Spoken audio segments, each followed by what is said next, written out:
Excellent. We're kind of waiting for Bill. He arrived and he must have gone He's upstairs. Oh, I hear footsteps.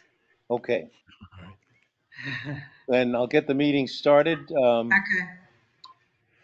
We've got quite a session today, but I'll call to order the regular monthly meeting of the Belchertown Economic There you Development are. Industrial Corporation. The meeting will be, we have a quorum. The meeting will be both in person at Town Hall and electronically.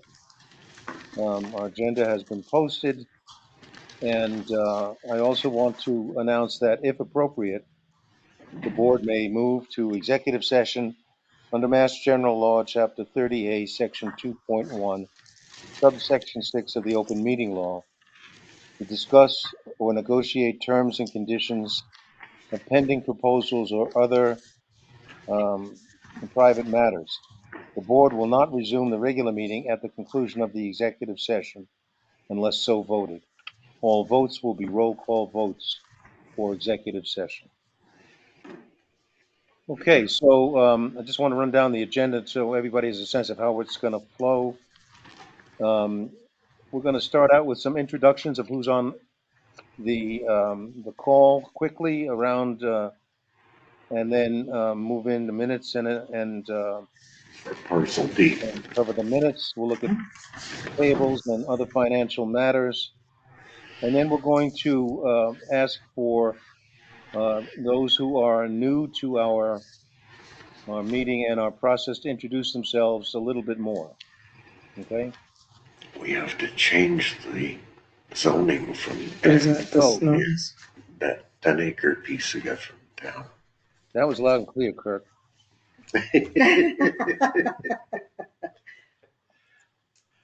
Okay. So minutes. Minutes have been distributed by our clerk, Barbara Vard. Are there any corrections or additions or changes anyone wants to suggest? No.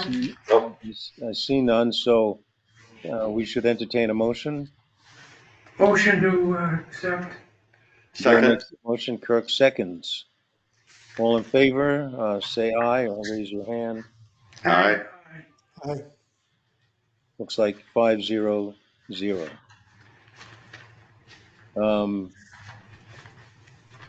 Let's see, payables and other financial matters. Yeah, Yeah. I have some security stuff. It's like 2 months worth of stuff that Jim has done securing the buildings. I don't have the paper copy. I have he sent me a picture of it and is going to drop it off tomorrow. I can read that off if you want. Well, do you need a check tonight? I'm sure since it's been a couple months, I'm sure he'd like that. But anyway, oh yes, emergency call Sunday, March 30th. I called him after the police called me that the admin building was broken into the night before. So he reversed. He was heading out to Vermont, turned around, came back and secured it. Then on the 1st of April, secure cruciform building number 2, rear window by old soccer field, rear window, another one. And then there's 4/1/25 secure cruciform. That's the one on the hill, I'm pretty sure. That was a difficult one. And then secure cruciform building on hill. This is the one, rear window on ground floor. Anyway, so It's a total. the total is $760. It was 325 for the first one, 175, 75, and 185. So anyway, How much again? Total? 760. Yeah. So if it's okay with the board, I would like to propose that we pay this, and then when he brings me the paper receipt, I'll hand him the check. Second. All right, so we've got a motion and a second. Any questions about the bill or the process? No. Okay, hearing none, I'll call for a vote. All those in favor, say aye. Aye. 500. So you We have have your, one more payable. Turley Publications, we had to post the notice for the public hearing for the zoning change for Parcel D. And that's $234.43. So I make a motion that we pay Turley Second. Publications. moved and seconded. Any questions about that? We'll Could be you talking restate about that the total town again? meeting a little bit later. Oh, $234.43. Thank you. Okay, all in favor, say aye. Aye. Aye. Aye. 500. All right, and then there's one other item that's not yet billed. We have an insurance renewal and inquiry from the insurance company, which Bill received. Bill, you want to mention about that? Yes, the insurance company wanted to confirm our square footage. I advised them that we were reducing our square footage as we speak. The power plant's going down, and we'll just do up the residual from there. Is it gonna be So, down before our policy's up? Kirk? Do we need to follow up on that as far as giving them a square footage to deduct from the total they're operating on? She has the square footage. She did. Okay. But the question here is, when do you think the building will be down? well, we have that later tonight. We'll have that shortly Yeah. from somebody who knows. Okay, so we should expect a reduced premium on that matter. You can expect it, but you're not gonna get a reduced premium. Well, I We didn't can say hope we're for gonna, one. I only said expect. All right, what I'd like to do now is sort of go around and have people introduce themselves, first the members, and then the town. We have Steve out there too. And Yeah, then there's mass Cheryl development. So go ahead, Beth. Cheryl's here too. Yes, Jonathan. so start it off, Beth, if you would. Oh, okay. Hi, I'm Beth Maroney, financial seat member of the board. Kurt Stevens, Vice Chair. Bill Terry, Chair. Bob Rivard, industrial seat. And Jonathan Spiegel, Right. at large. Town people? Town people. Doug Albertson, town planner. I guess we're running out of town people, so I'll go next. Steve Williams, town manager. Okay. And now, mass development, who wants to lead off? Richard? Or Richard Kingston, Vice President of Real Estate Development. Robert Jenkins, SVP of Real Estate Development, Mass Development. Mandy Grace, Vice President also within Real Estate Development and Mass Development. Gary Walker, EVP of Real Estate for Mass Development. Okay. I would, if you don't mind, starting with Amanda, let us know a little bit about what you expect your role is going to be. And a little bit about, just a very little bit about what you've done before you've come to this role. Yeah, it's great to meet you all. I'm Amanda. I started at Mass Development the same week that Richard Kingston did. I I have come from the Providence, Rhode Island region. I live in Providence, but I am from New Bedford, Mass, and I've been involved in real estate development projects for about 10 years now, and I'm on this project to assist it moving forward. Thank you. Welcome. Nice to Gary? meet you. Gary Walker? Yeah, good evening all. As I stated, Gary Walker, Executive Vice President of Real Estate for Mass Development. 40-year background in real estate and grew up in a family of real estate folks as well. So I'm just really here to listen, really predominantly just supporting Robert, Richard, and our new addition to the team, Amanda. Thank you, Gary. Great. Richard, will we expect any change in your role or the way in which we work with the team? Yeah, Amanda's gonna, take the lead moving forward. I'm gonna be working more in a supporting role to Amanda. So, really effective today after my presentation. Amanda will be the main point of contact moving forward. Okay, so Amanda, then, will you help us relate to you and the rest of the team by pointing us to whomever we should work with as we move forward and who should be informed of all of the communications, etc.? Absolutely. Amanda, I'm going to jump in here and say this is your first meeting. I don't know how much you were prepped for these kind of questions. I thought we were coming to listen to the BDIC meeting. Robert Jenkins, as the SVP of Development, should lead that charge and inform the BDIC as to how we're going forward when we've made those decisions. You guys are so most of you folks know me. I'm back again. You can't get rid of me. So yes, Amanda will be working and somewhat she'll be working with myself, and as Richard pointed out, will be supporting us. But as you know, we have a very long history with the BDIC and with the town of Belchertown.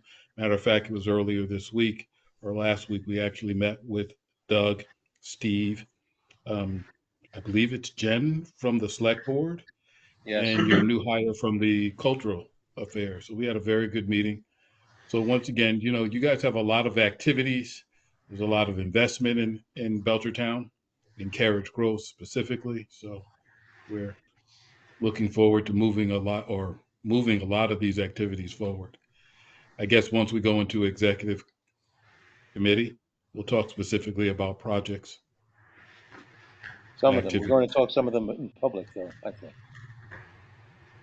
Okay. Thank you. Welcome back to the circus, Robert. We have another item on the agenda, which is about membership in the EDIC. And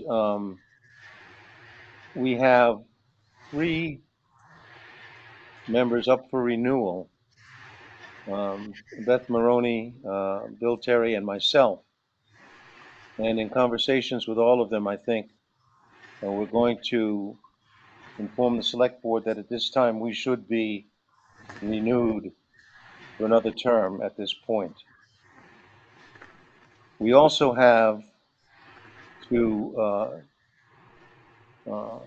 open seats on the EDIC board, and we've received letters of interest for membership from 2 people, one of whom I believe is at the meeting tonight. Is that right? Yeah. Beth, would you tell us about both people, and then I'd like to hear from who's there tonight? Cheryl Dutton's here tonight. Yes, and then after you give a brief mention of who's applied, perhaps Cheryl might give us just a couple of minutes of why you want to do this. She's-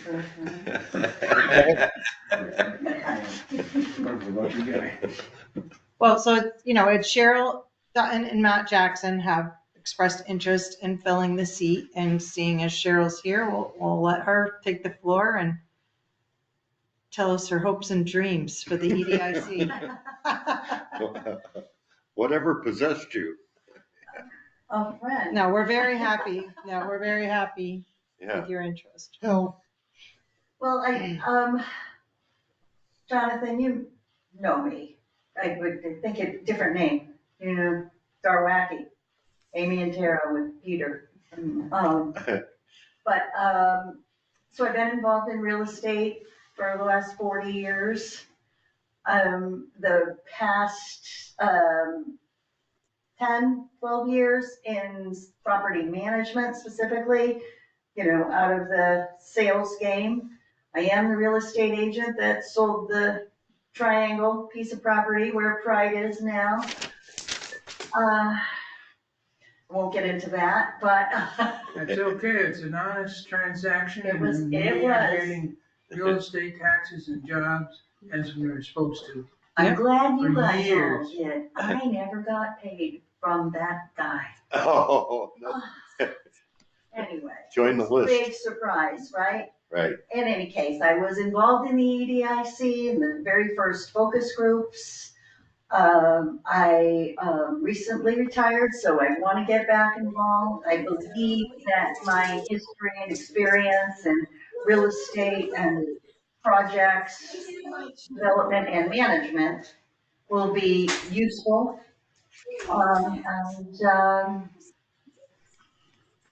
I don't know, glutton for punishment. Thank you. Any questions from members? For Cheryl?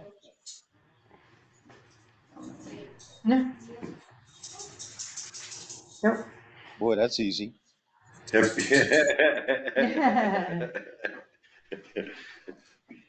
Well, I had not heard back from Matt when I extended the invitation to attend tonight's meeting, either through GoTo or here, so. Matt is also a real estate professional in town.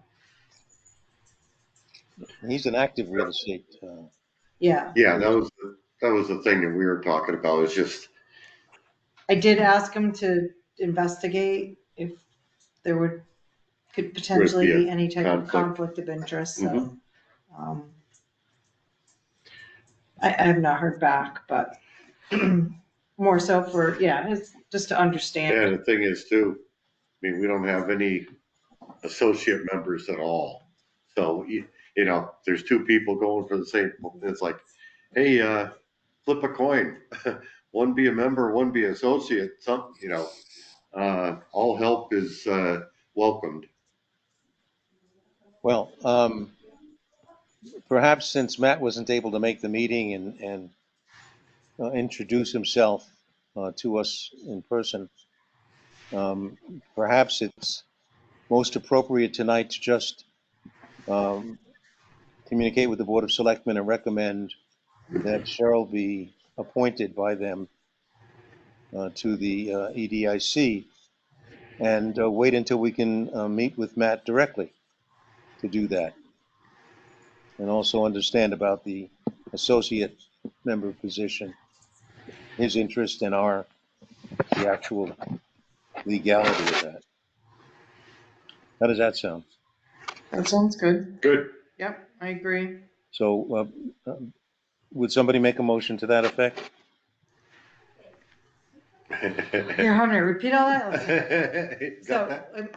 make a motion to recommend to the select board to appoint Cheryl to the open real estate seat at the EDIC.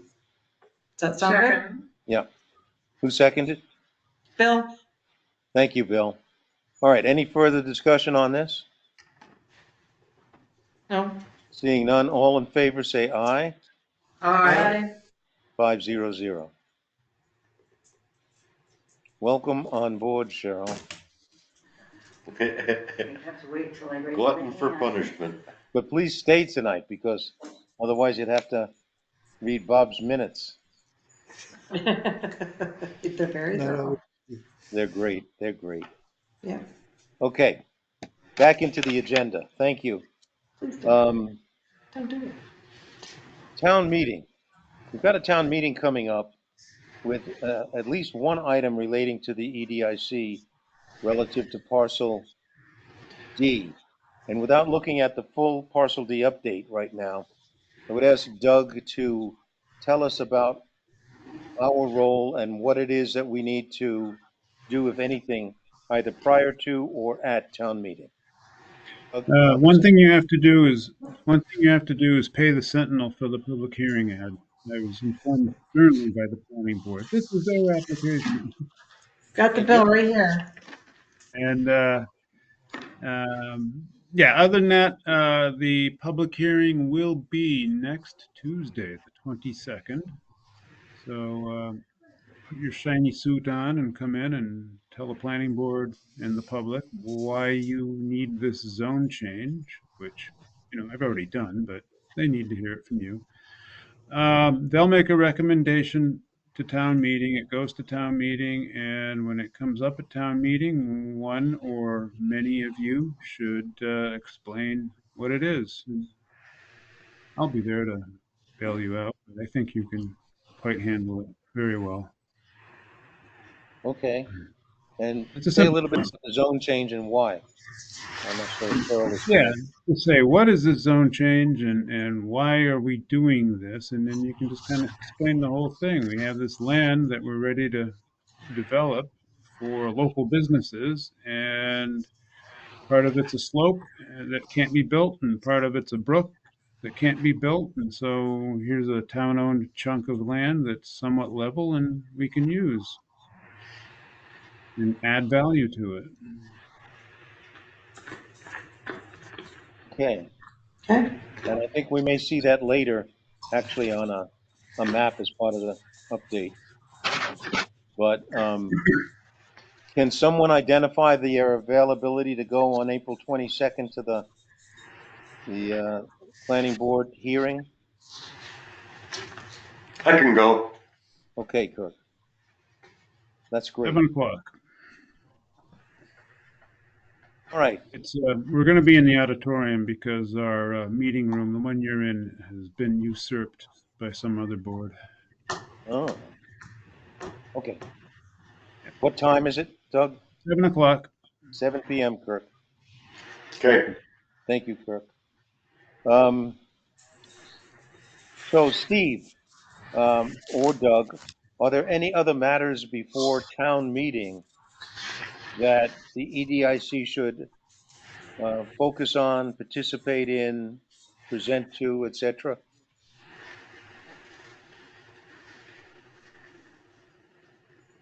Okay, not off the top of my head. Doug, anything? Oh, I can't think of anything else, town meeting wise. No. Okay. Okay. Yeah, all of it. You're all town residents. I believe you should be there and participate, but nothing as the EDIC. Right. That's what I was asking. Yeah. I always tell people if they don't vote, they forfeit their right to complain. I don't know. No. But not many people follow through with that. Yeah, I don't think they think that way.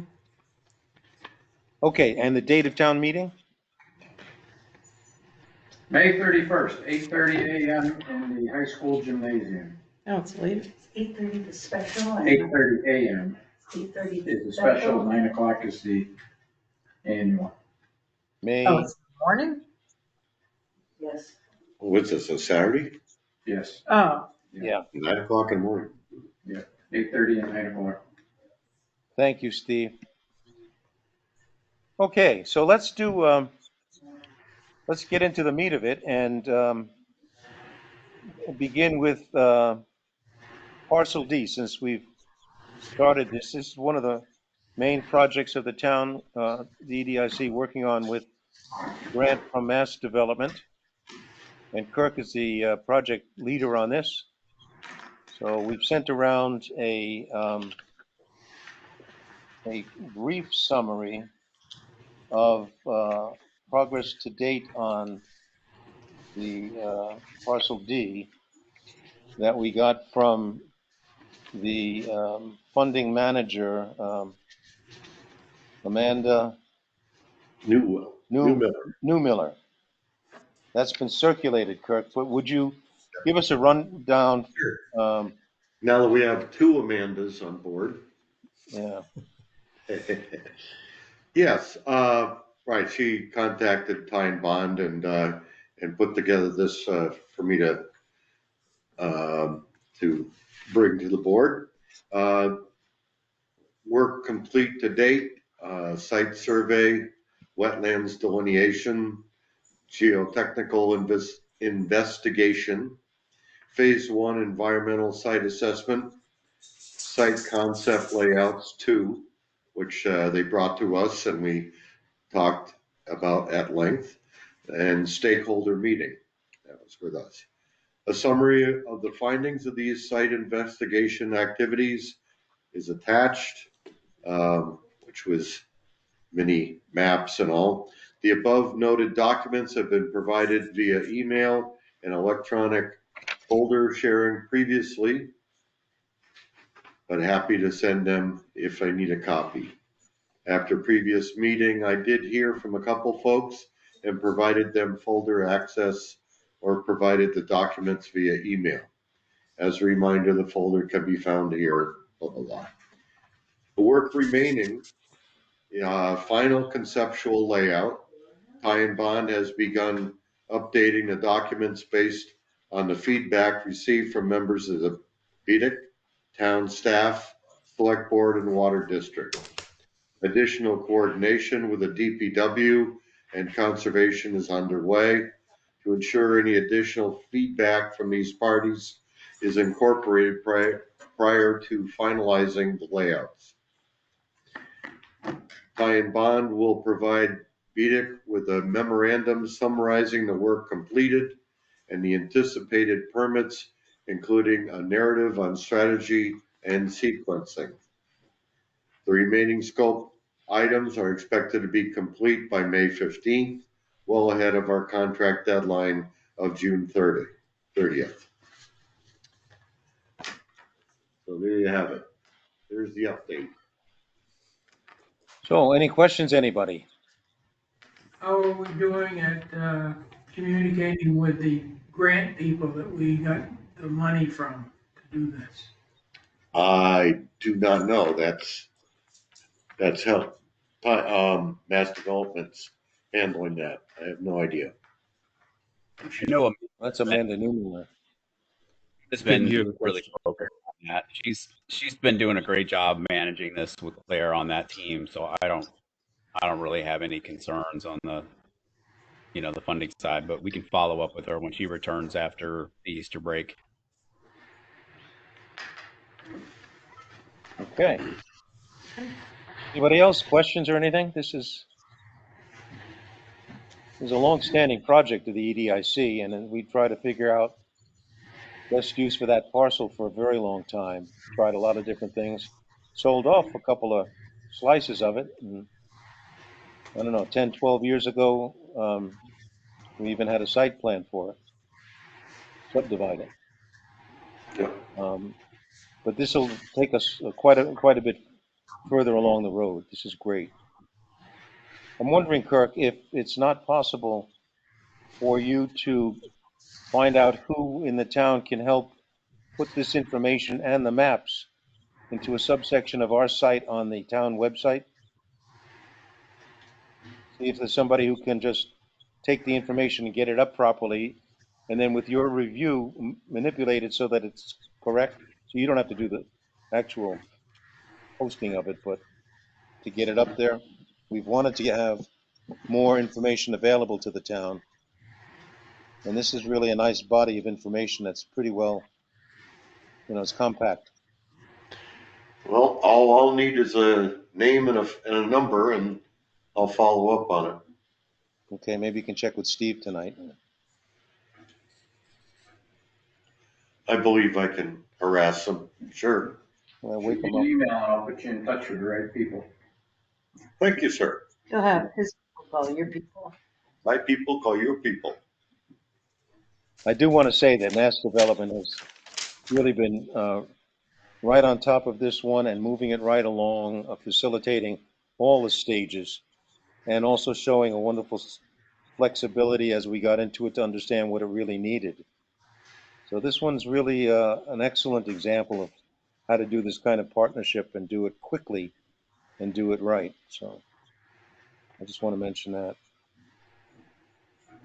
Okay, well, let's go back to the rest of our development status for the meeting.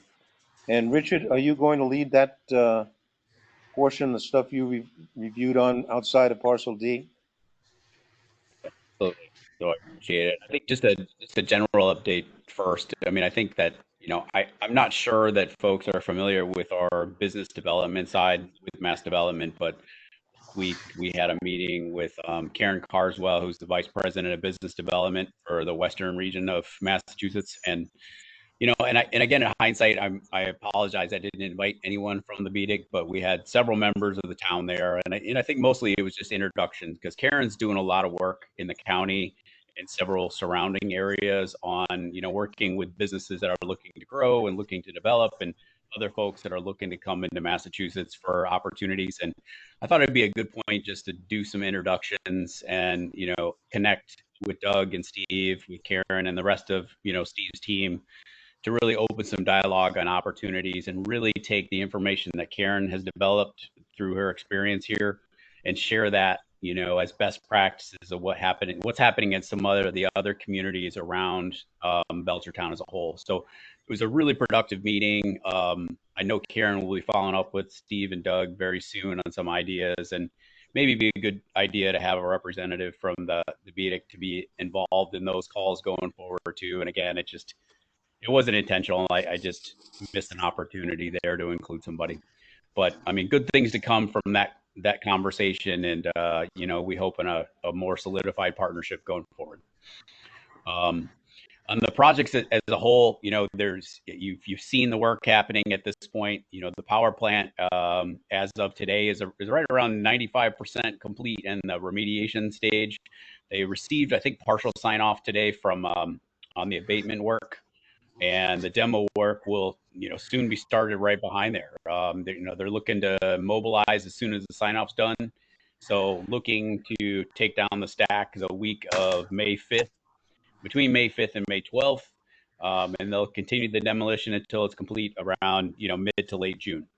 So no real issues there. I know the entire, team, some of the folks on the call here in the town have been really involved. We're very fortunate to have John Mullen on our team leading that project on our engineering team. He's done a great job communicating. I don't know if anybody has any concerns, but I frankly believe John has just done a wonderful job managing this project going forward. Any concerns with the power plant demo at this point? Any issues that's come up? I think so. Well, Yeah. I'm not sure that the town is fully aware of how it's going to come down or the dates. One thing, there were questions about whether or not there would be any contamination. I think it would be good for there to be an explanation prepared for how it's going to come down and the control of contamination. There's always possibility out of a 100-year-old smokestack, coal burning smokestack. And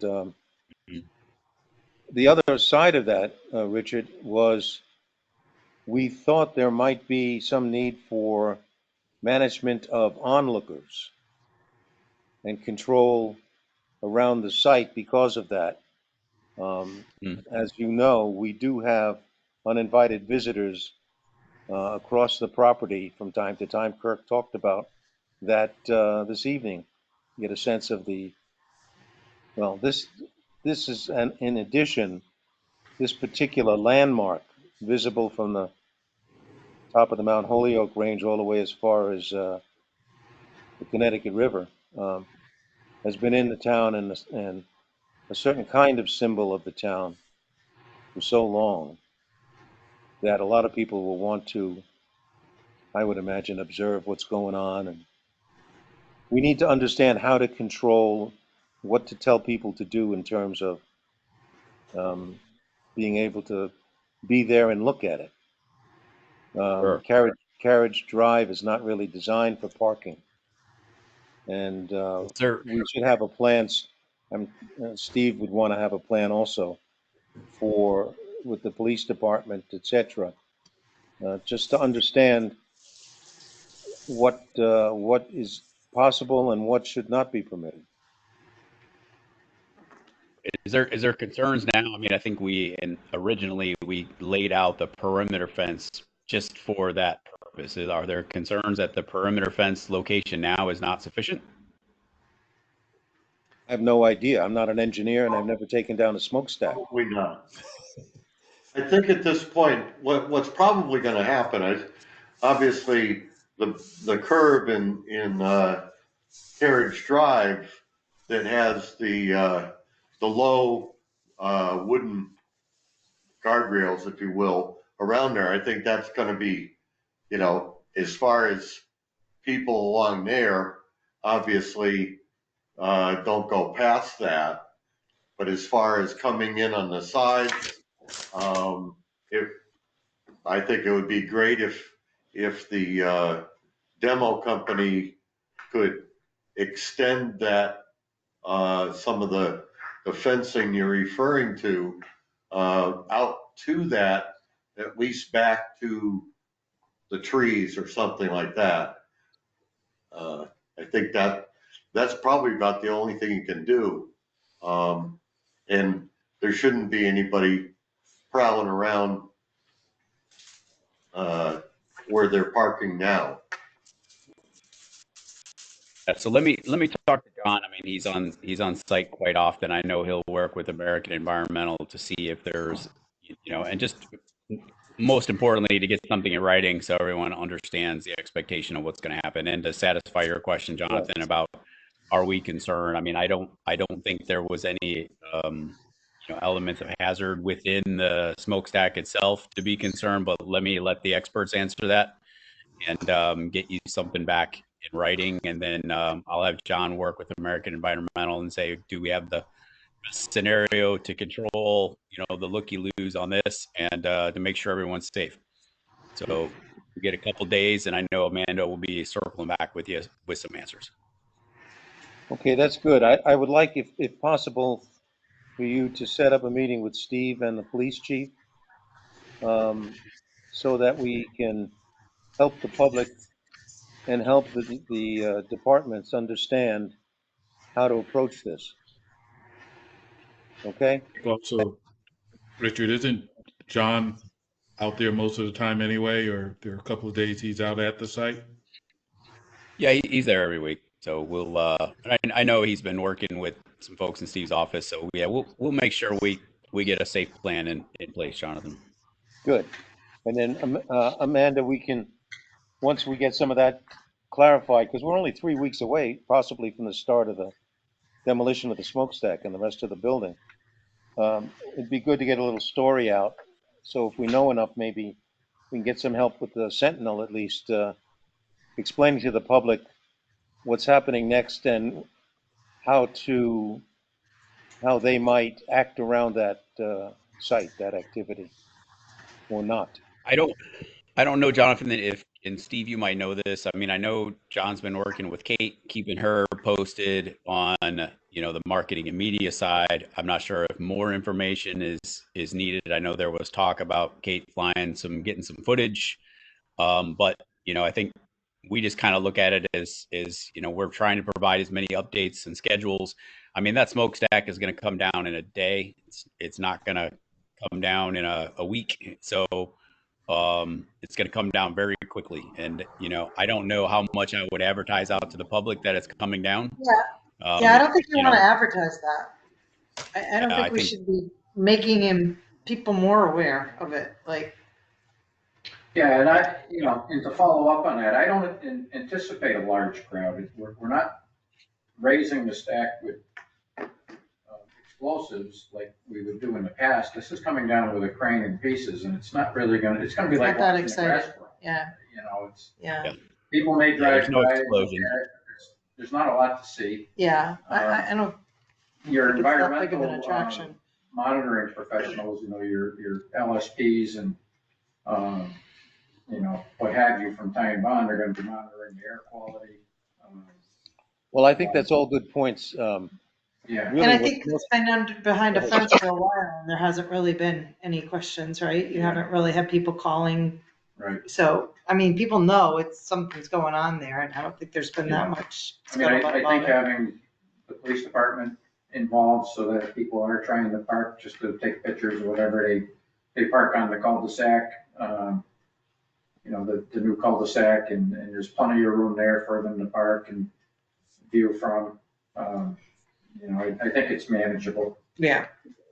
Yeah, I have a question. I wish there was more pomp and circumstance on demo, but it's not. I think it's going to be there one day and gone the next. On the And next. yeah. Okay, So, Bob Rivard?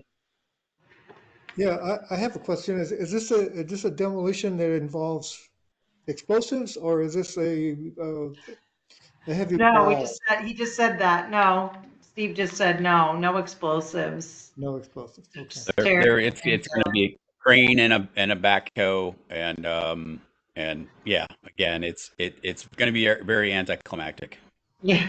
It's these demos are very controlled to control spread of any materials, and yeah, again, I can't imagine it'd be very. I'm not going to come visit when it happens, and I like shiny things all down. Okay. So Next. on the other, Steve, I think your points about understanding where people should park, and maybe the police department might have one or two staff there, or at least checking there, that's good. Yeah, I think we can have them check by, and if you really want to get fancy, you could put a sign up with an arrow just saying parking. The DPW could help with that probably. If people want to park on Industrial Drive, they can. Yeah. well, I'll make sure John continues to coordinate timing schedule. Yeah, again, probably no parking signs are probably more. Again, I know American Environmental would not like anybody around during that. So our goal is to come in, get it down as quick as possible, and just move forward. Yeah, we have right. no parking signs that we use. Just get us a schedule and a reminder, and we'll put them up. Okay, sounds good. You probably saw also a lot of excitement with the electrical vault along Carriage Drive. In the last couple of days, they got that excavated. They placed the vault. National Grid was out there to mark out the trunk lines, so that that's moving forward. And John has been, I think, working with your team, Steve, on placement of that vault, and it doesn't really seem to have imposed any changes to the site plans for BRISA development or any other issues. There seemed to be plenty of room for the bollards around the bike trail. Again, I have not heard of any issues that came out of that would raise any concerns. Agreed. That work should be wrapped up fairly quickly at this point as well. And then, National Grid is scheduling the pole of electric, but we don't anticipate that towards the end of the year. Probably, I would say September at the earliest, and hopefully late October at the latest. Any questions on that? PRV vault is still no delivery date set for the PRV vault. There was a couple little changes to include some venting and some fans and some waterproofing in that. So no real update there. I'll update you as soon as we anticipate delivery and when that work will start. The only good news is, and I think we reported this last time, is that there was no cost to the BWD on that. So so that was some good news there. BRISA, we continue to meet with BRISA, and we're putting additional pressure on BRISA to provide some more concrete dates on financing and development. We've asked for a commitment from them on their application to EOHLC for tax credit financing. We still have not received that yet, but we anticipate over the next couple of weeks that we'll hear an answer back from them on writing, from them and EOHLC, if they will be able to accept an out-of-round finance application. And that really is a big determining factor of how BRISA moves forward with their development, because that is the application they need to submit, in order to get funding for the project to move forward. So we'll know hopefully in the next 2 weeks if EOHLC is going to accept an application now, or if they have to wait to the winter funding round, which will be November. And I think once we have that answer, we can talk more big picture about what to do on the affordable housing development there. Are they waiting until they get awarded tax credits before they're going for their financing? That is their financing. So they That's need their to, total financing? it's a portion. It's a 4% and 9% deal, so that means that they'll be receiving 9% credits for tax credits, and then they'll also be receiving a 4% bond financing program probably through us or through Mass Housing. So that pretty much provides at least 50% of their development financing at a minimum. So, it's really, if they can't get the financing award, it really puts that project at jeopardy. But we don't anticipate that being an issue at this point. So, Richard, at this point, you're saying either it's out of round funding or November funding. It's a out of round application or November application. With the way the system normally works is they submit an application in November, and then they are given an opportunity to submit a final application in February, which then they're either awarded the tax credits or bond financing or not. But if you don't get invited to the winter round, if your application is not accepted in the winter round, you cannot apply in February. So that's really the two options to figure out if BRISA it will be accepted in these financing rounds. Is it that EOHLC will accept an application now, out of round, or they have to submit in the winter round for final application in February, if that makes sense. Clear as mud, I bet. Yep. Makes sense. So really two options. Either application gets submitted now for financing, or it gets submitted in November. So we'll hear more at our next meeting. Yep, they've committed to providing us something in writing in the next 2 weeks. Okay. The last item, well, two items. I'm going to skip to the site marketing side. Amanda and I have been working with SR Commercial on a marketing plan and a marketing analysis. We've received a market analysis that we've been reviewing and really comparing it to our own comps and our own pricing model to see if we agree with their pricing model or not. I would say we're about 95% done with that at this point. So we have a pretty good idea. I think the biggest issue that we're facing right now is there's not a lot of comps on properties that have been improved like, our community has. So, there's not a lot of sales comps in that area for properties that have, road improvements, utility improvements, all the work that we've invested on the property. So it's been really hard for SR Commercial to provide comps that we fully agree with, but we've pulled our own comps through LoopNet and through a couple other resources. So we're pretty close on a range. And as soon as we develop that range and finalize it, we'll present it to the BRISA, and so we can talk about it intelligently. And do you think that might be at the next meeting? Hopefully we'll be able to present that before the next meeting. And then, if more additional discussions are needed, we can have those at the next meeting. You deliver a report in between, and then we would discuss. Right. Okay.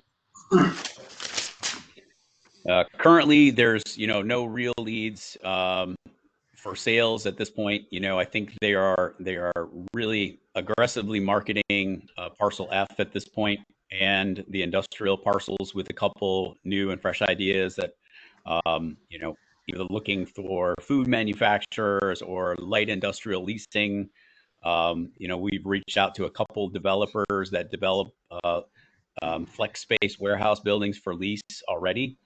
And, we're hoping that through last conversation with SR that they're, going to be more encouraged to really look at this aggressively and put some other ideas out for us very quickly. Their contract is up towards the end of the year. They have milestones they have to achieve. And, we will hold them to achieving those milestones. The last piece is on the MOU renewal. Part of the reason that Gary's here is to kind of talk about, what that process might look like. We're still discussing it internally, but we do want to start thinking about coordinating some conversations, early May, mid-May. Gary, anything to add to that? No, I don't have any kind of magic wand that kind of suggests this is what we're doing next. I'm just here to listen a little bit. Obviously, we've been at this for some time. The agency has sunk quite a bit of money into the subject with the expectations that we would sell some properties and see some of that back. And whatever kind of transitional arrangement or extension of our arrangement, we just need to revisit that conversation. So as just a note, Gary, as you mentioned, having sunk a lot of money in, we don't know how much that is. So as you develop this process, it would be good to include, I'm sure you would, some kind of accounting of what that is and how that looks. Is there any kind of accounting shared on some kind of regular basis with the BDIC, even on an annual basis? I'm not sure I an can answer. annual. Yeah. We do an annual report that we submit to their accountant, but I'm not sure, Gary. I doubt if it encompasses all the investment that mass development in the state has put into Carriage Grove. So I'm not looking at kind of recouping grants or whatever else. I think there's an agreement that mass development has put staff costs into this project with the expectations that upon sales in the future that those would be kind of reimbursed, right? And that should be a number that all the parties should know what it is on an annual basis. So let's make sure that we brush that up and share it. Okay, Gary, thank you. All right. Just any questions for me? Any questions on the work happening? Anything on SR commercial? Any leads anybody has? I have a comment, Jonathan, if it's okay. Let's go ahead, Steve. So Doug and I have received a couple of requests, and when you mentioned the flex space, that seems to be a need here in town. We've recently had somebody come forward looking for a place to site a laundromat. We have another gentleman that came forward looking for a place to have a music store with lessons, rooms for lessons. And I was approached by a gentleman who's looking for a place for a commercial kitchen. And there doesn't seem to be a lot of space that we can direct these people to. So when you mentioned flex space, it caught my interest. I don't know how realistic that is, but I do see that as being a need. We have a lot of small businesses that are trying to find a place to start. We have people that are working out of garden sheds in their backyards that would welcome a place to manufacture and sell their wares. So if I know we're going to be looking at this market analysis over the next month or so, but I really think that there needs to be a focus on finding some space.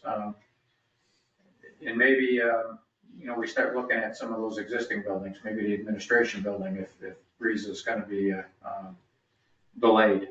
Maybe we should start looking at 6 and 8 Berkshire Ave a partnership. So I want to encourage a little bit of focus on that in the short term, because I think there's some need. And that's, if you agree. can show that need, right, you find a developer that knows they're going to be able to lease that space, it's a little easier to find a developer when you've got people lined up waiting to use it, so. Yeah, 100%. And part of our conversation with Karen was, there's you have developers that understand how to develop, right? And and there is a niche market of folks that develop, flex space warehouses for lease. I mean, there's plenty of really great companies out here that do that. And I think our goal is to how do we proactively go after those folks and encourage them to look at, Carriage Grove as a likely project. And there's enough flex space buildings that's run down that it definitely, and there's no space, there's no flex space available. Current availability of any space is there. So, and even in the surrounding market, we went to 6 surrounding market areas to see what was available, and there's nothing available either. So I think it's a very viable market. There are players in that market that understand it very well. Now, on the business side, I think, Karen shared this last week and I echo it, is that, business developers and business owners that are looking to expand don't understand the development project. So, we're trying to figure out good pathways to support businesses that want to expand or grow in this market to help them, jump over these hurdles. And that's where I think our business development arm can really help. So if you have things like that, Steve, I would encourage you, especially if it's local businesses looking to come in or expand, to work with Karen and Robert and Amanda as a whole, myself, to figure out how we can work with them to eliminate the hurdles to make this easy on them to make Carriage Grove a viable option. All right. Anything else on those updates, questions, concerns? How do you guys feel about the projects there? I mean, it's, again, I don't hear any negative issues on the projects we're working on and the demo, the vault. Any concerns that anyone has? It seems like it's moving along very well. And our biggest concern is the last subject you talked about. Yeah, and again, we understand. I mean, we talk about it internally a lot. I think Right. our conversation next will help drive some more insight to the the future of the Carriage Grove as a whole. And but there's a lot of moving pieces, and I think we're just as eager to figure it out as you guys are. Okay, thank you, Richard. We've moved through most of the agenda. Security, Kirk talked about a while ago at the beginning with respect to the bills. But I want to come back to that item 5 on the agenda briefly, because I am of the opinion that it would be worthwhile using some of our budget or asking for a slightly increased expense to get some modern technology cameras. There are battery operated cameras that are relatively inexpensive that can be tied directly to the police station, and come up with a plan that we can discuss with Mass Development to see how we might fund that out of our existing budget, or maybe even a little more. Kirk and I have talked about this. It's just so very frustrating. But also, people can get hurt in those buildings. There's a big liability issue. And I wouldn't want to see anybody get injured there.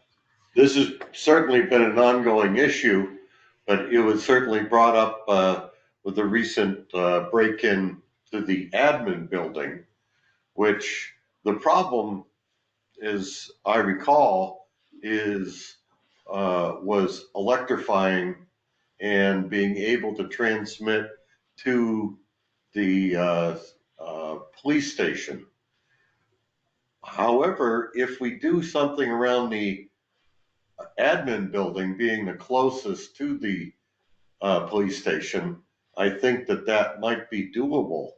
But I would need to have somebody with more knowledge on that to tell whether that's doable or not. Steve, you might know this.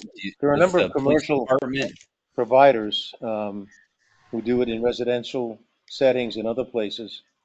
And the technology has advanced where the electrification issue is not the same as it was 3 years ago when we discussed this. So I would just like to move this issue forward between meetings to see what could be put on the table for us to consider, and see if there's a new solution that might work for us. Then does the city already have a partnership with Flock for their body cameras? Steve, do you know that? Kirk, I'm not sure who they're using for body cams, but I know the MIS director, our IT director, has been working with one of the local cell carriers for the cameras similar to what you're discussing. They work off of they're solar powered, they work off of the cellular signal. Yeah.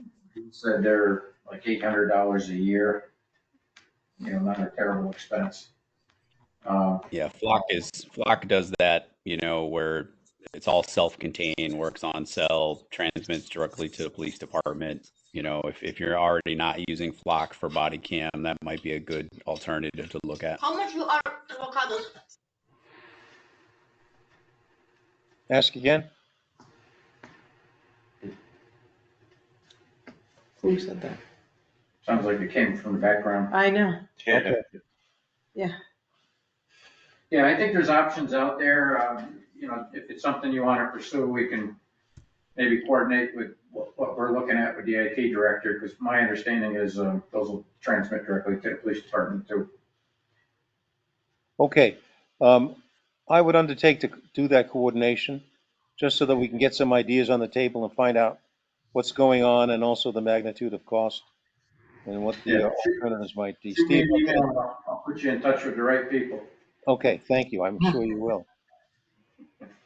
Right. Okay. Members' time.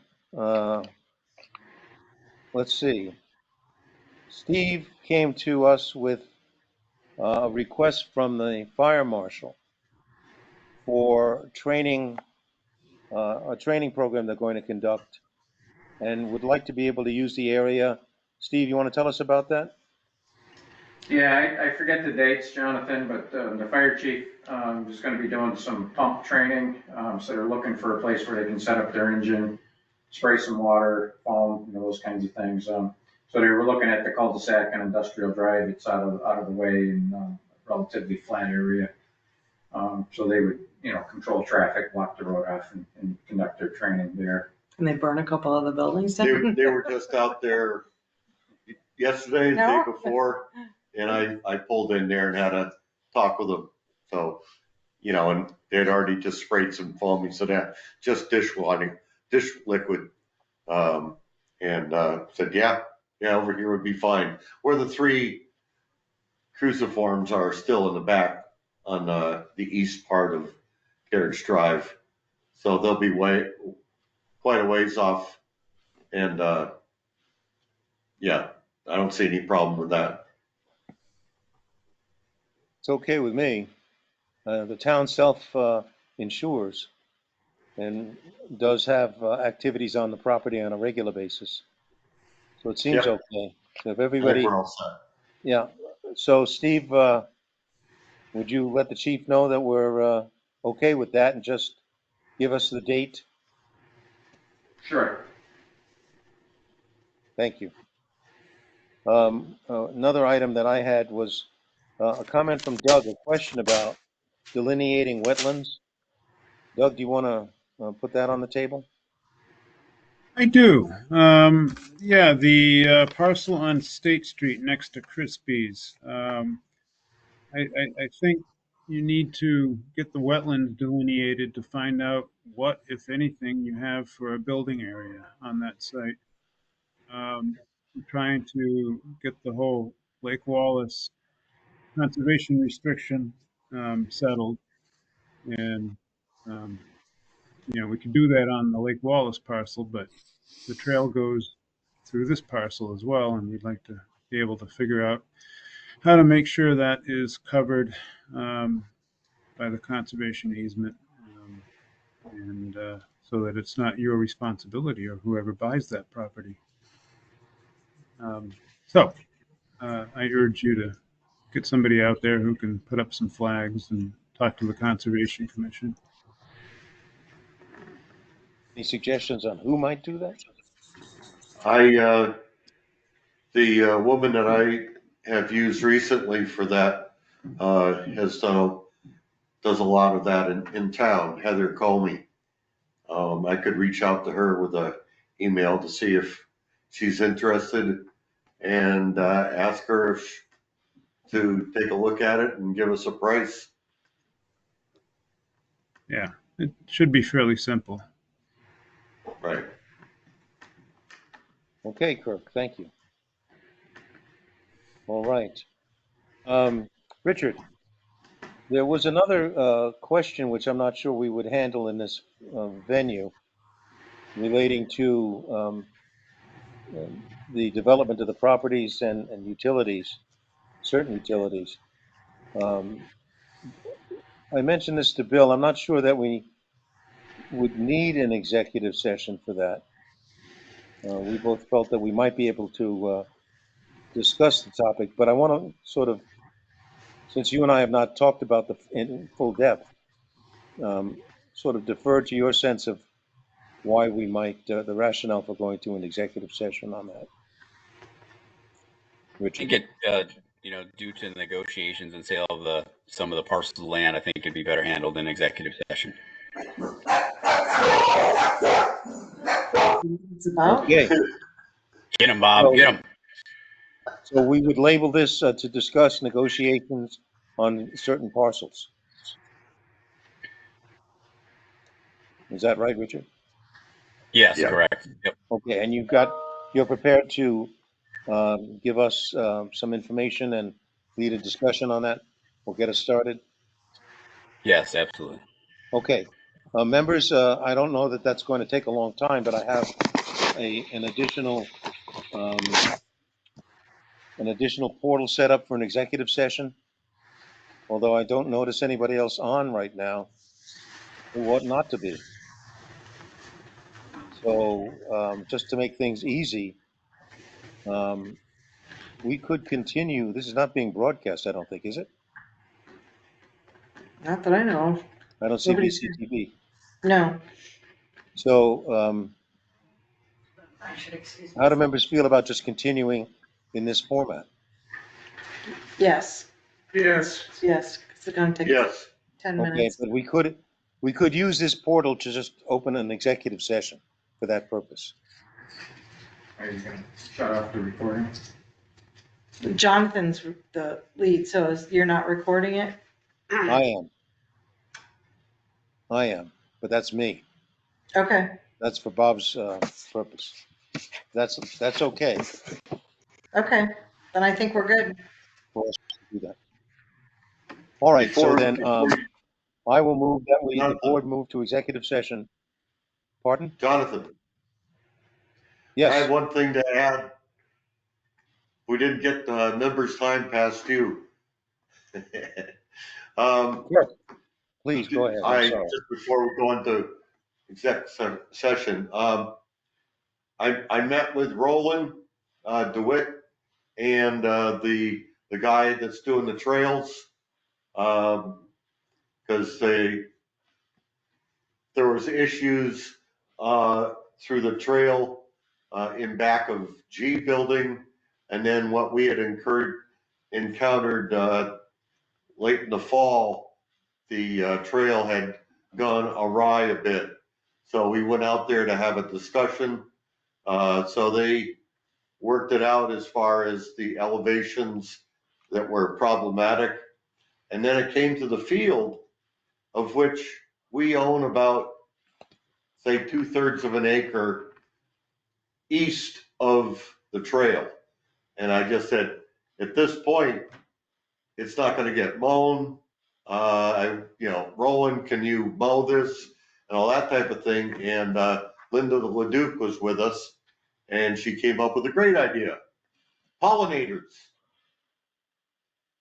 That whole stretch on top of the hill, adjacent to the trail near the kiosk, that we should just churn that up and hand it over to the people that are pushing for pollinators, and that would be an ideal spot for it. So I'm throwing that out there to the board.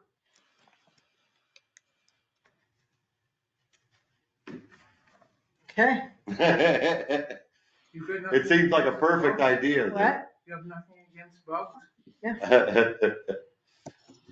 Anyway, since that's been pushed from a couple different angles, it seemed like an ideal spot As long as somebody's going to do the work. to have it. So, Steve, do you have the contact person for that?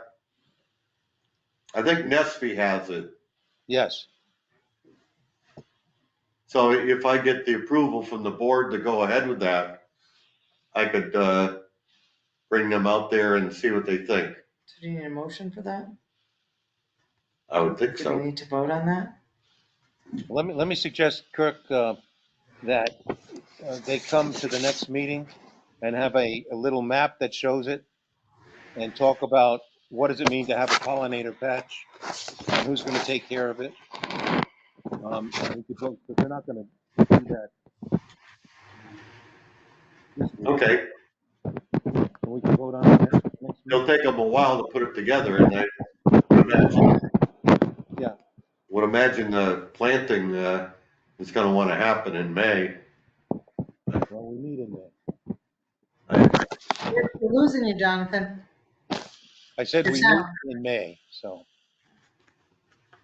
All right, thank All right. you. Anybody else with something? No. Bob? Bill? All set. I'm all set then. So I will make a motion that we adjourn the regular meeting and open an executive session and move to executive session under Mass General Law, Chapter 30A, Section 2.1, subsection 6 of the Open Meeting Law, to discuss or negotiate terms and conditions of pending and future proposals. The board will not resume the regular meeting at the conclusion of the executive session. All votes will be roll call votes, which we need to do now to pass this motion. Is there a second? Second. All right, Beth. Bob? Bill? Aye. Beth? Aye. Kirk? Aye. Bill? Aye. Jonathan? Aye, 500. We're in executive session. Those of you in attendance at the meeting site, Thank you, I'd love Cheryl. to You're take welcome. See you. and members of Mass Development and Doug and Steve also can continue with us. So Richard, would you take us into what this topic is and